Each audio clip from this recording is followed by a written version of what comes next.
Hi, welcome to today's video. So today's video is about the brand Uoma by Sharon C. So this is basically the budget brand or the budget sister brand of Uoma, the Uoma beauty brand, which is priced at a higher price point than this one. So this one initially when it was launched, I think maybe a year ago, it was found exclusively at Walmart. And now I think they're even found at CVS, and they're also available online on the Uoma website. So those are the places where you can find them. So this is a brand, since it released, I've been wanting to try some of the things, and I've just basically never gotten around to it. But recently I did find that a lot of these products were on sale at Walmart, so I decided to just try it out because now is the perfect time. I don't know if they're actually leaving Walmart or not, but most of the products were like 50% off. So yeah, so if you are looking to try any of these products that I'm showing you today, or you want to explore anything else from the line, I highly recommend checking out Walmart online, or go to your local Walmart where they might have the brand. So first off, I'll show you what all I have. I basically have two face products here, which is a bronzer and a blush, and I have two eyeshadow palettes, and I also have two different types of lip products from the line. So those are the things that I picked up. So first off, let's start with the cheek products here. So both of these, before buying them itself, I knew they were like cream products. So I have the Flawless in Real Life Blush in Bougie AF, and I have the Flawless in Real Life Bronzer in the shade On Point. Okay, so first let's talk about the bronzer. So the bronzer, like I said, is in the shade On Point, and this one is, I think, the second lightest shade in the range. I think there were like 4 or maybe 5 different bronzer shades, and this is the second lightest one. So this one, the shade of the bronzer, I personally found it to be a little bit too yellow or orangey yellow on my skin tone, and therefore it's not really my favorite bronzer tone. I actually have this on today in the hollows of my cheek.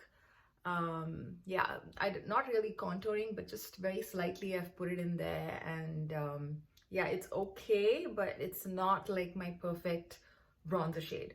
And aside from the shade issue with this particular one, I'm not the biggest fan of this formula either.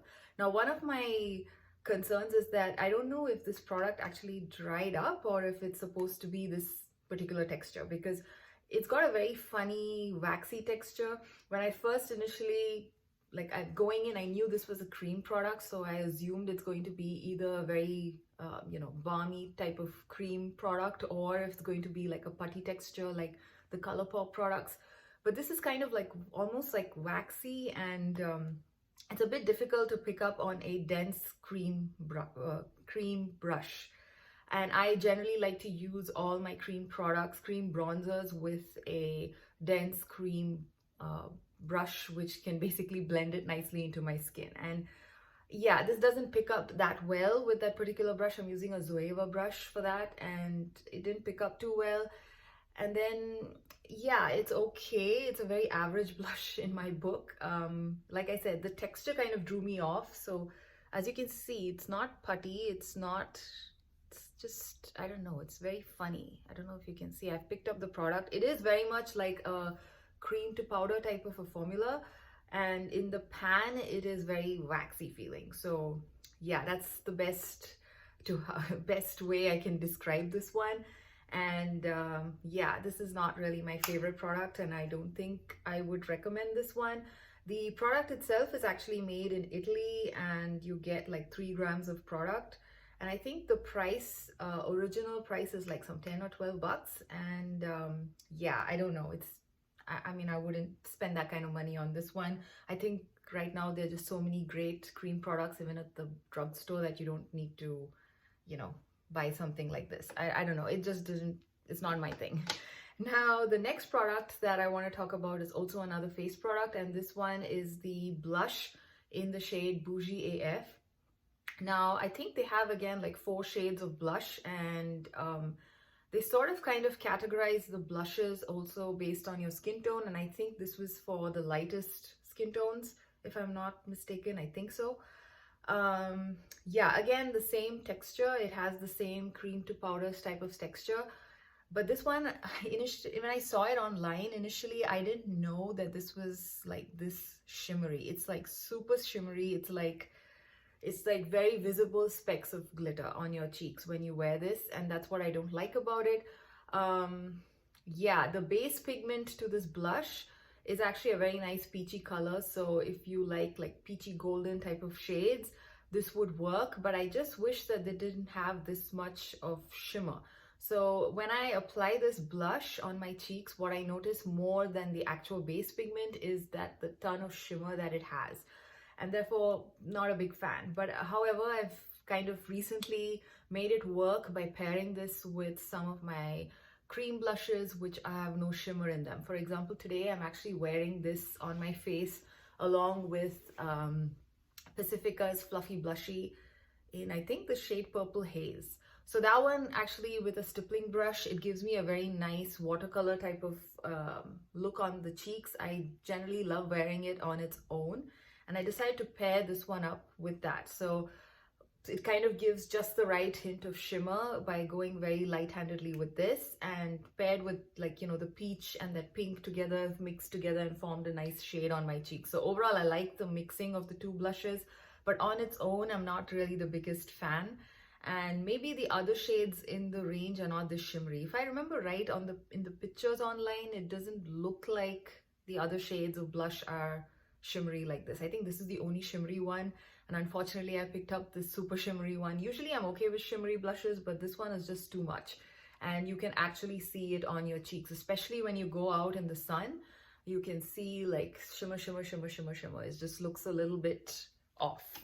So yeah, the cream products from the brand for the face was just not, it's kind of average to me. So that's my opinion on those.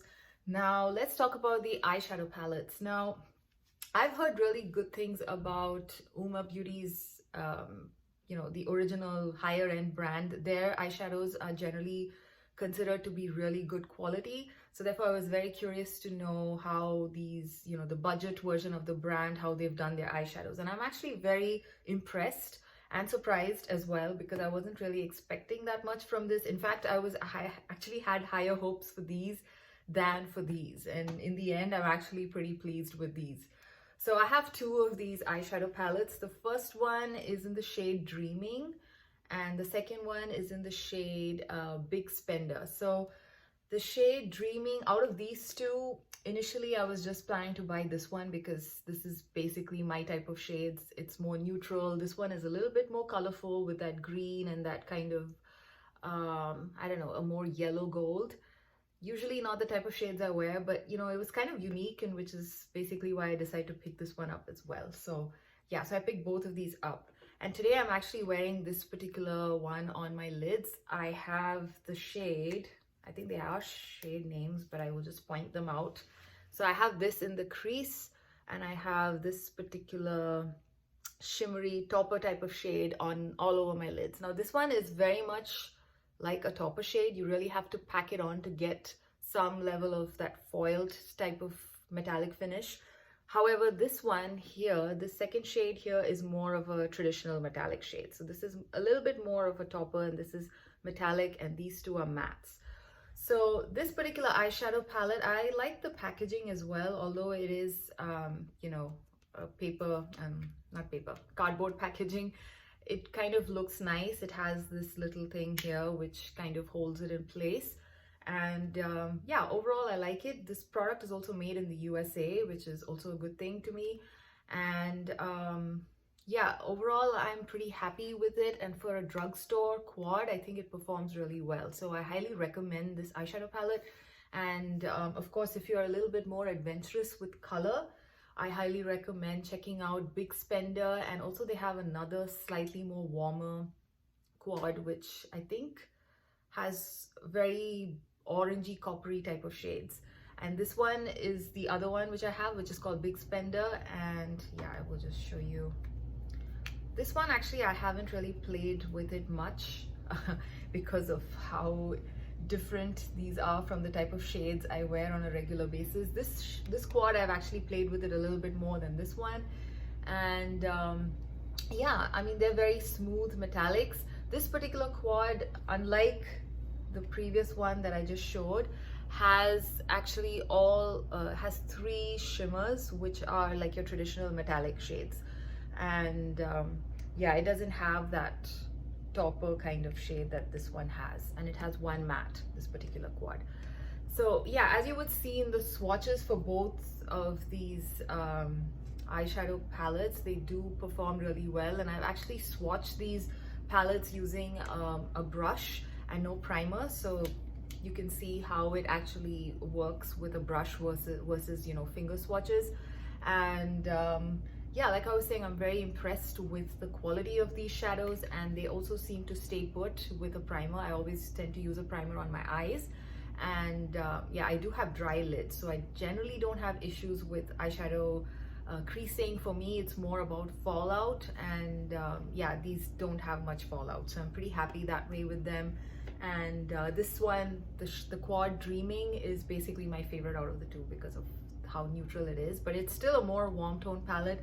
I wish they had one cool toned option. I feel like all 3 of the quads are very warm tone, including this one. So yeah, so those are my thoughts on the eyeshadow quads. Now lastly, I basically picked up 2 lip products to try from the brand. So first off, let's talk about this one. This is called It's Complicated. It's a lip tint, a lip oil, and a gloss in one. And this particular product is made in Korea, and I have this in the shade Casually Lit. This one looks really beautiful in the tube, and it's a very brown pulling shade. I don't like it too much on my skin tone. It looks a bit too brown, to be honest. I wish there was a little bit more of a hint of pink in here, so that, you know, it kind of balances that brownness that it has. But I think I can adjust it by, you know, wearing like a more pink lip liner or something. But the formula of this, color aside, the formula of this is absolutely comfortable to wear. It's a very nice, unique formula. It's very lightweight on the lips. It feels like water on the lips when you first apply it. And it's very lightweight, so you don't feel like anything is on, and it really does leave a tint behind long after that glossy effect goes away. So, and it also wears off in a very nice fashion, so it doesn't look patchy on the lips. So overall, I really like it. I've worn this multiple times now, although the color is not really my favorite, just because of how nice the formula is. And each time I'm basically trying to test the formula a little bit more. Like one day I just wore it for a few hours, the next time I wore it for a whole day, and even at the end of the time I wore it the whole day, it kind of, you know, was still there was still some amount of pigment on my lips. So I'm pretty happy with how this product performed. And what else, they have another product which is, I think, just a lip gloss. This is marketed more as a lip gloss, lip tint, and lip oil. So that one has very similar packaging, and now I'm kind of curious to try that particular product as well. So let me know if you've tried that. What do you think? Is it nice? What's the texture like? Is it as interesting as this product if you've tried this one as well, and you can compare? So overall, yeah, I'm really happy with this lip product as well. Now the last product that I have is this lipstick, which is called the Lips Don't Lie Sheer. So this is a sheer lipstick, and I have this in the shade High Key. And this one is basically what I have on my lips right now. As you can see in the tube, it looks way darker and way more intense than it does on the lips. And that's because, as they've said in the product marketing, it is a very sheer product. It is more like a tinted lip balm in my opinion. It is very moisturizing and hydrating on the lips, but it's kind of sheer. So the other option, I think, in terms of lip products, lipstick, is they have a matte lipstick as well, and I was not really wanting any matte lipsticks in my collection, so which is why I went with this. So yeah, when they say sheer, it is quite sheer. It is kind of like a tinted lip balm. So yeah, it's very comfortable on the lips. I really enjoy wearing this. The only thing I don't like about this particular lip product is the fact that it kind of smells like toothpaste. It's got a very minty scent to it, which is not very strong, but it's the kind of minty scent that I usually associate with my toothpaste. So therefore, when I'm wearing this, I always feel like, you know, that toothpaste kind of, I don't know, it's just, I don't like that association so much, but unfortunately it is scented exactly like toothpaste. So that's something I don't like about the product. Otherwise, I really like everything else about it. The formula is nice, everything is nice. This product, however, is not scented. So if you are very sensitive to scents, I would say skip this one. This one has no scent at all. So it's probably better that way. So yeah, out of the two products, except for the color, I would ideally prefer this one. This one actually comes in some bright, really bright shades, including like a very bright purple. So if you are into fun lip shades, they do have a very interesting range of colors as well in this one. This one, I think they do have at least 4 shades in this line, and they're all roughly around like the pinkish and reddish brownish type of shades. So yeah, mostly around like, I don't know, more in the reddish family versus this one where you have the more colorful type of shades. So yeah, so those are the products that I tried from the brand. Let me know if you've tried this brand and what are your thoughts on the products that you've tried. And is there anything else that I should be trying from this brand? I know they have a foundation which is kind of highly rated, but I think that is more suitable for people with combination to oily skin, because I think it's a matte formula. And I do have very dry skin, so I don't think I'm going to enjoy that so much. But if you have dry skin, let me know if you like the foundation and what you think about it. So yeah, that's it for my video today. I hope you enjoyed this one, and I will see you again in another one. Bye.